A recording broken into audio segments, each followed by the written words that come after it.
So our second one here does involve a mother. But Karl Jr., who we'll get to in just a second here, he has a much better relationship with... better is the wrong word. He has a much closer relationship with his mom. Mm-hmm. So yeah, we go into number 2. I heard, and I couldn't trace this down to anything very reliable, but so I guess the original one got a run in local theaters or some theaters, and it was instantly pulled, like, for multiple reasons. It caused a stir the same way you wanted it to. Yeah, I heard some places that the movie was banned immediately. Yeah, it got banned. It was a success, you could say, for sure. Oh, yeah. Exactly what he wanted to do with it, it was a success. It was successful. It's good at marketing to call your film violent shit. That's what that comes down to. But we have the second one. So now we all of a sudden get Mother Hold My Hand. And this time we have Karl Jr. So this is this child, the one that we saw. This is not a hamburger store. Yeah. This is Karl the Butcher Jr. Karl the Butcher Jr. Yeah. Which, is that who we saw crawl out of his chest in the second one? I think so. Or the first one, sorry. I believe so, too. It's hard to figure out. So, yeah, at the end of that one, you have a baby pop out. And in this one, we have a birthday party where Karl Jr. is getting his butcher's axe. Like, his mom gives it to him. But she's playing with Karl's remains, the original Karl's remains. So I think she got the baby, like, out of those remains. So she's not, like, actually his mom. She didn't give birth to him because Karl did. So, yeah. Adoptive. Says she was Karl's once lover. So she just took over the baby duties. Right. So this is like the father's lover adopted the son. And so, but he has a great relationship with her. This is some straight up Bates Motel shit on crack, though. Like Bates Motel on meth. Yeah, Bates Motel meets your weird ass incest themes. And so, what's the deal with this mask? Because I love the mask. We only get it in the second one. So we get the iconic mask in the second one, which I absolutely love. It looks like the face shield off a medieval knight's mask. I started looking at sheet metal at work the other day, and I was like, I need to make one of these. No, it seriously looks like someone drew a knight's mask. Yeah. It's like boffer equipment. They bent a piece of sheet metal, cut some holes in it. It is iconic. So in this one, I think it starts getting more Jason leaning. Yeah. You've got a mass killer. The mother, instead of giving him a butcher's knife, she gives him a machete. Oh, okay. Yeah, it is a machete. Right. So you have this larger than life guy, the director Schnaas. I believe he played him in the second one. According to this, the original one was actually a guy named Karl. But everyone says it's the director in the first one. It's not. It's not. Yeah, it's not the director. Not. It's mislisted everywhere. The guy's name is like Karl something. I can't remember, but yes. Yeah, he doesn't play him. But he does there, and he's a large dude. He's pretty fucking big. He's a big fucking guy. I mean, he's definitely pulling off the Jason. He pulls off the Jason. He pulls off the knockoff George Eastman pretty well. But that's another movie. Yeah, he does a good job. And he really does look like a big ass lump. He's a dominating guy. I mean, he's larger than anyone on the screen. I like that it goes directly into the classic horror sequel of now this is going to have some dark comedy. Mm-hmm. It feels very much like a regular old sequel, an American slasher sequel from 5 years before. Follows all those lines. You know the history. You follow the slasher. You know and love him. He's amped up and 100% huger, and he's got a fucking mask. He's pretty much Jason. Then his mom is pretty much telling him what to do instead this time. So instead of a demon in the basement, you have the mom. So we kind of delve into that psychological stuff again. But to open this film, just to show you that we got a lot more going on in number 2, there is an opening scene that's mostly just a backyard action film situation. The opening scene is so great. You know, he was sitting around with his friends and he was like, this is what I want to film. And it was a whole other movie. And they decided to shoehorn it into the opening scene of this movie. It's so good. Yeah, no, it's pretty fucking great. Like there's kung fu, there's a Shaw Brothers style blood. What you have here is the traditional drug deal gone wrong with 2 gangs, and they do a drug exchange shit goes down, and it is hilarious. Each one of the goons from the what the guy says is your pussy ass gang or something like that has their unique weapon. You've got nunchucks and a trench knife and a bunch of stuff, and it just busts out into full on martial arts. You get like a Ricky O scare. I call it. It's not like a jump scare, but it's like jump gore, which I just associate with Ricky O so much. It reminds me of the cover of Psycho Kickboxer. Yes. He just like kicks off a dude's head. Yeah. So what you get in this is a throat punch where a guy punches the guy through his entire throat. I like to call it like, jump gore. Yeah. No, it's pretty great. Because you don't expect it. It's fleeting, but it's so fantastic. You wind it back immediately. I don't know. This opening scene, it gets you ready for like, yeah, this is number 2. Yeah. we got a little more money. We got kung fu. You see that? We didn't even have to include that. That's cool. Yeah, you got nunchuck skills. Honestly, feels like 15-year-old kid like just came up with this situation, but was able to find someone who could actually do a jump kick. Like it is a good fight scene, action fight scene, but with gore. We get lots of gore. People are getting stabbed and stuff. We have like a showdown between two guys who like know 2 different styles of kung fu. They like do the full on like shit talking like that all you got and everything. Your gang's a bunch of pussies. Yeah. But then out of nowhere comes our homie Karl Jr., who is dressed in army fatigues and a cool mask. He crests the hill. Yeah, yeah, you can see him on the hill like cowboy style for a second, like you see the mask, or something. you see the uniform. He's got fatigues on, and the guy is just huge. He's a dominating figure. What I like is the next, interaction they have is they kind of charge each other like samurais. Yeah. So they pass each other and they're both still standing, and one's gonna fall, and who falls? It's the samurai showdown thing. Yeah. Like we've seen it 1,000 times, but normally it isn't like a fucking German guy. and a dude doing karate. Like but it's great. It's very, and again, it shows. Like, these are all action movie moments. Like, this whole opening is, like, gory action film. And it's just more choreography than the entire other film, like, combined, is in this one spot.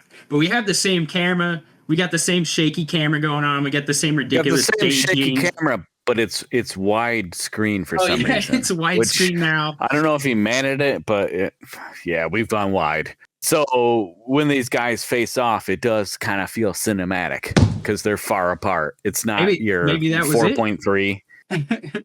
So we also have more nudity in this film, like actual nudity. The other one had a fake boobie get cut off, but that was about, I think, the end of it. You could mold a better one out of Play-Doh. Yeah, that first one does not look like a good boob, but this one goes all out, like on. Come on, all boobs are good. All boobs are good. That's true. But this one's got a cool intro because it opens up with chicks dancing and clips from the first film. Like every murder from the first film. You get every nasty kill from the first one, but it doesn't draw it out. You don't have like a. No, they're quick. Yeah. It's really good. It's not like a situation where you've got like the Silent Night, Deadly Night, where you're just rehashing the whole movie at real time. No. This is in a stylized intro, like a music video. Like, music video montage of these are the nastiest kills from the first one.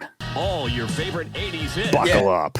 Honestly, this is the most metal movie of all time. Like, no one understands how metal this movie is. Like, it's literally just a guy running around in a metal mask with a large machete cutting people up in the most metal ways possible. Yep. And this intro is fucking metal. Like, it's just... And this killer, I feel, is Jason meets the Zodiac killer. Because in most slashers, you got a guy with a edged weapon going around slashing people. But this guy also has 1 or 2 guns that he just pulls out and massacres people. It's so weird. It's very unique. And the only thing I can think similar is the Zodiac killer. That's actually this film's most fucked up kill. Like, if you're not afraid of gore, because it has great gore, like great fucked up gore. But the most fucked up kill for me is when the guy is running away and he just shoots him in the back. Which is so Zodiac killer nasty. It is brutal. Like, that's the most brutal film in this whole series. Like, for some reason, for me. This movie may not sit well with modern audiences due to certain scenes. We should have gave that warning to begin with. Literally, the last movie starts off with a string of phrases that we shouldn't use to talk about people to begin with. Simply awful, yeah. And some of the violence now may really bother people due to unfortunate things in the U.S. of real world violence with guns. Because this killer does a lot of gun violence. We do. And the gun violence comes off as because of how silly the gore is, because of how overdone the gore is. Because the gore isn't really silly, but it's there for so long that it becomes a joke. Just really, people getting shot just seems more brutal in this film for some reason. It does. Number 2 brings a lot more story. We have like a crap ton more story.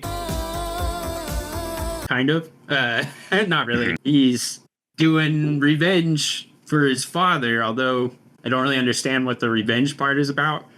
Well, it seems that the mother pushes him into that because she was the lover. So she was like, your father was unjustly killed, which he kind of just died. Yeah, he fell over and died. but she feels that he needs to kill in his name, basically. Yeah. Is what I drew. And so it does play very much like a parody almost of Friday the 13th.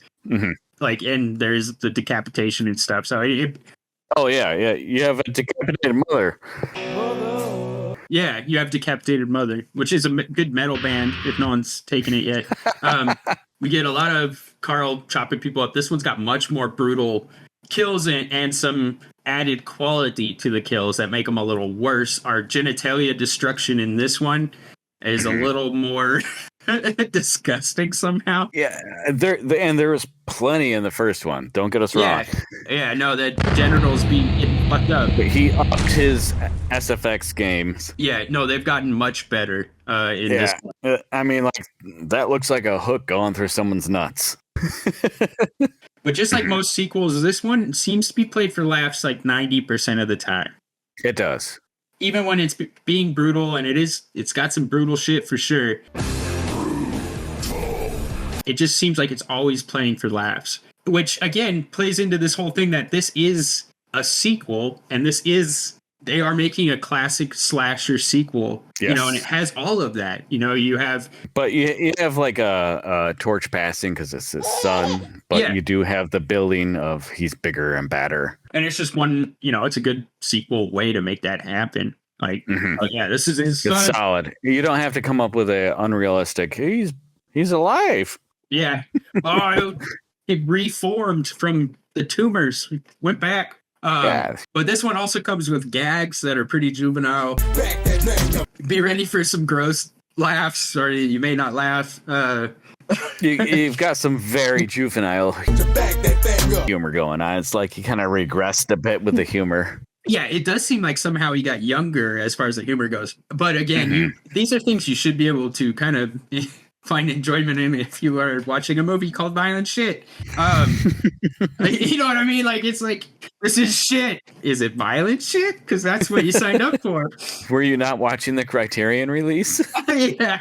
I'm sure we could describe all these things and they would sound terrible. But at the end of the day, it is terrible. But it's probably not terrible in the way you're thinking unless you see it. Because it does feel like awesomely well-made gore, backyard gore, but still backyard gore, and sometimes it is very silly, and the effects are very silly.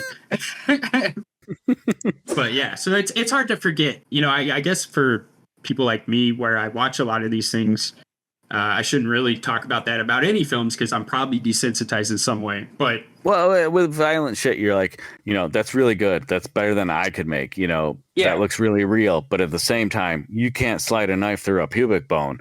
No, exactly. This is definitely not real.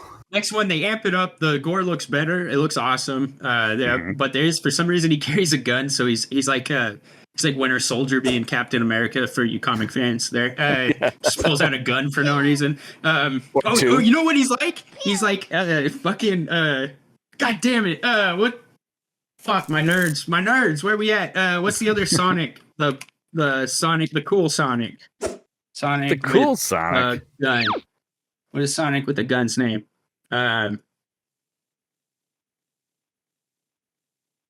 Sonic character with gun. I'm gonna get so much weird shit on my algorithm now. I'm getting my nerd card. Shadow the Hedgehog. Karl Butcher Jr. is Shadow the Hedgehog. He pulls out a gun for no reason. Like nobody else in this universe has had a gun, but he's got one. He's gonna shoot people. Although guns come into play definitely in the Deadpool. I didn't even know. He had a gun for some reason. He's got a gun!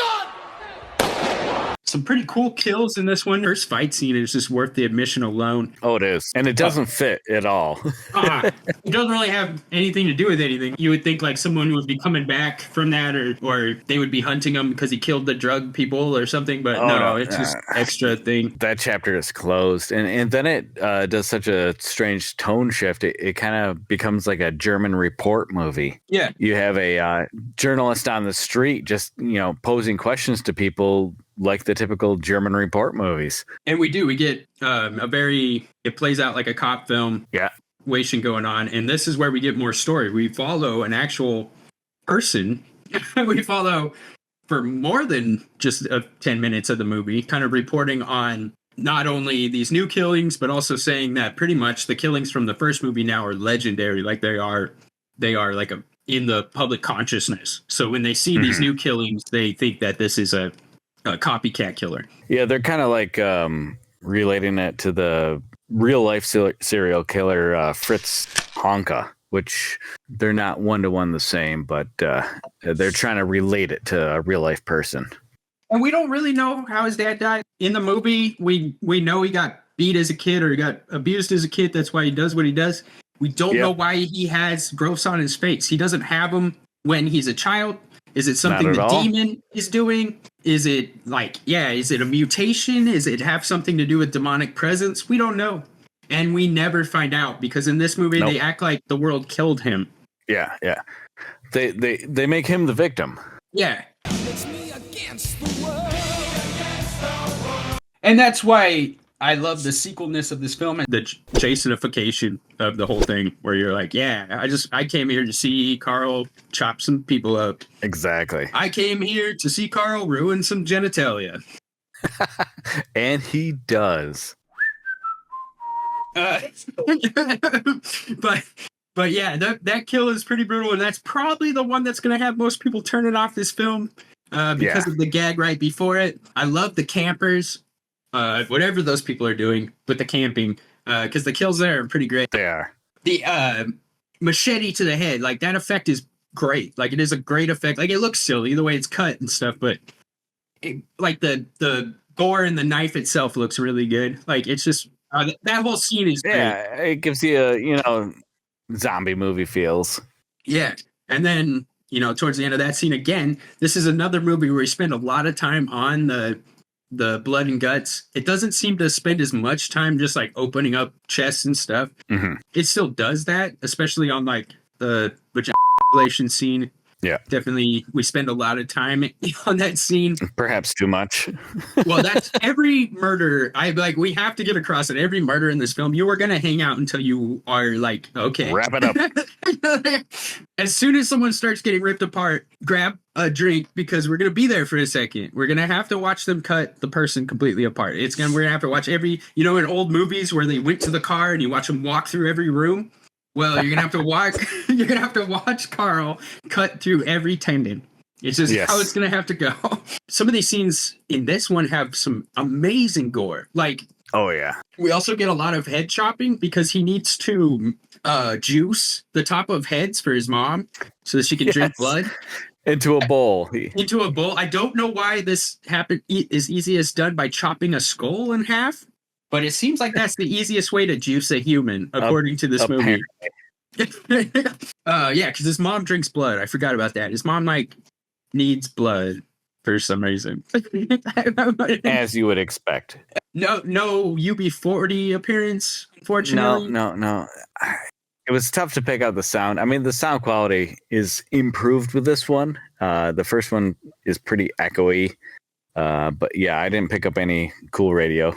No, and I think the first one they avoided. I don't know. They knew the sound was bad.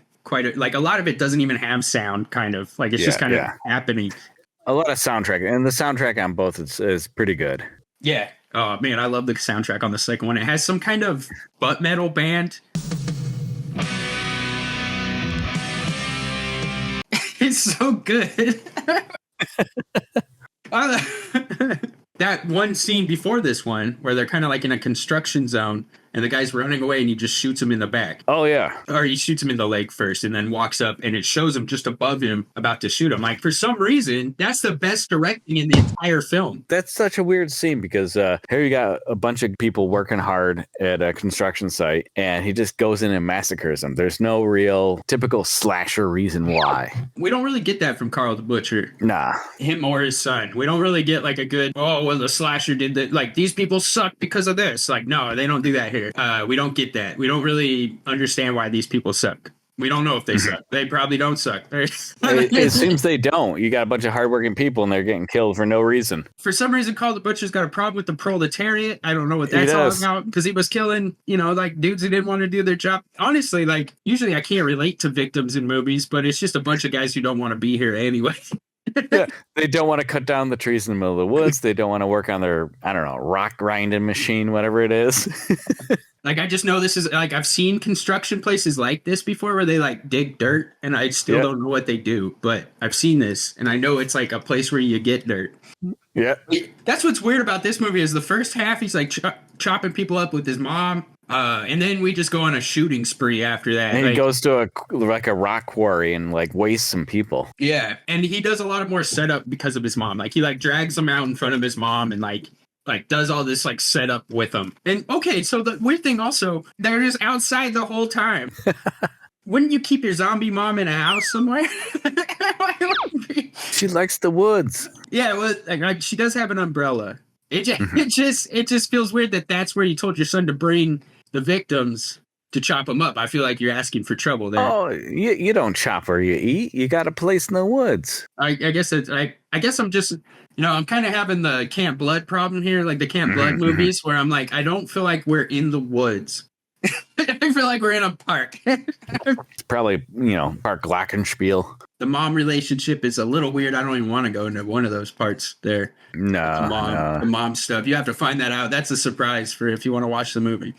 That's a whole category some of you people look up. Yeah. I'm afraid to even put that in the algorithm by saying it. But all right, let's serve safely. Yeah, we get some pretty messed up things in this one. It's great. I love it. We get more action and we get more comedy. Mm-hmm. More on purpose comedy. I don't know. It's hard to know on that first one if all those things are supposed to be taken. I don't know how much was intentional in the first one. There's lots of jokes in this one. In fact, almost every kill comes with at least one gag of some sort. Oh, yeah. Choking with a protractor. It's great. I love it. This second one is like my shit. Like, I fucking love this movie. It's so good.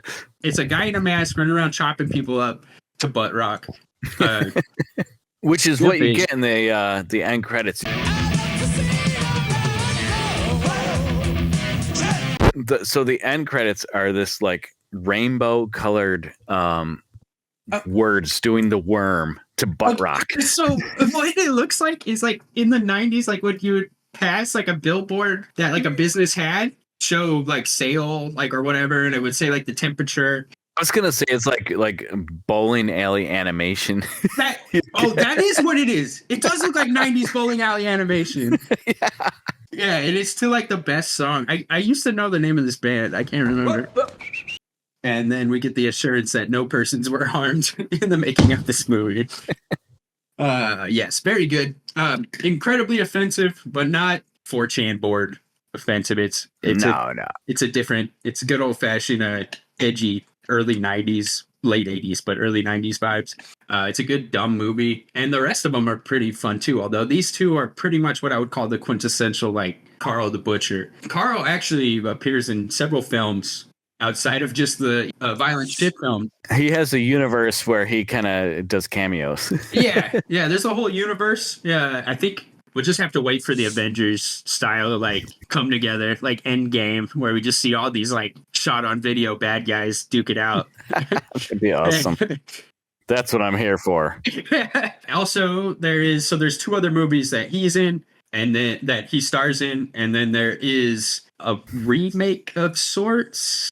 Yeah, I haven't seen the remake. It's Italian. I have it on disc, and every time I put it in, like I I don't know what happens. You're saying that time disappeared. Time can't just disappear. It's a universal invariant.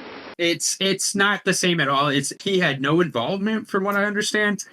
Right. That's why I haven't gone into it. It feels like a Giallo Italian film for some reason. It's like a Giallo retake on It's so splatter. weird because I'm gonna take violent shit, a shot on film splatter film, and I'm gonna try to make this a fancy Italian horror film instead. Yeah. It's so fucking weird. I have to check that out because I like Giallo, but I can't see taking a shot on video and just stealing the protagonist and putting him in a whole different environment like that. It's weird. Okay, so final thoughts on violent shit. What would be your final thoughts on violent shit? Watch it. Don't write it off. It's silly, but the enthusiasm's there. I mean, these people went out there. They tried their hardest. They're not trying to be tongue-in-cheek. I mean, yeah, there's a lot of bad jokes, but they wanted to deliver the best score they could. Many men want fame and fortune. It's gold they love to see. But I'd say a man who loves his mother is man